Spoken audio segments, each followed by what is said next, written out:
président de la République française de 1974 à 1981, Valéry Giscard d'Estaing est mort ce mercredi 2 novembre.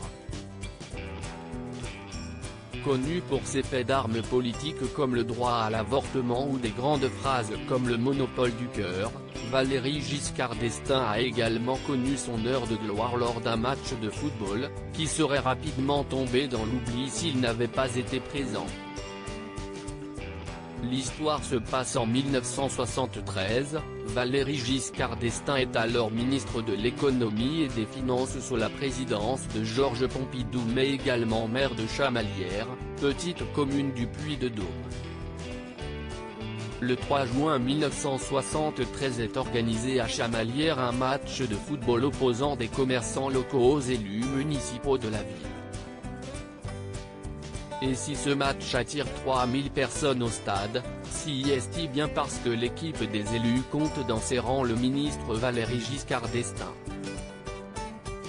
Raconté au JT de 13h le lendemain, le match en lui-même ne restera pourtant pas dans les annales, les deux équipes se quittent sur un score de parité 2-2, Valéry Giscard d'Estaing inscrit un but que le gardien n'avait sûrement pas envie d'arrêter grâce à un pénalty généreusement accordé par l'arbitre. Ce qui frappe, c'est de voir un ministre qui dispute un match de football comme n'importe quel joueur, image qui détonne avec la fonction. Valéry Giscard d'Estaing n'appréciait pourtant pas particulièrement ce sport et ne le pratiquait pas souvent si on en croit les images du match. Pourtant, ces mêmes images sont très représentatives du visage qu'il souhaitait montrer à l'époque, lui qui sera élu président de la République à 48 ans seulement, un an plus tard. Valéry Giscard d'Estaing torse nu en interview encore plus surréaliste que le match en lui-même, l'interview d'après-match montre le ministre de l'économie et des finances torse nu alors qu'il sort de la douche. Valéry Giscard d'Estaing explique qu'il a été frappé par la qualité de la ligne d'avant des adversaires. C'était un match assez dur, il y a eu des heurts mais c'était très correct.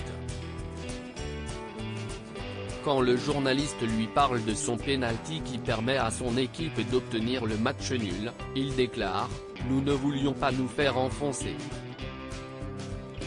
Il fallait quand même qu'on marque des buts de part et d'autre parce que sinon on aurait cru que nous n'avions pas joué dans un esprit sportif. Si l'histoire oubliera sûrement ce match, la ville de Chamalières elle, s'en souviendra longtemps.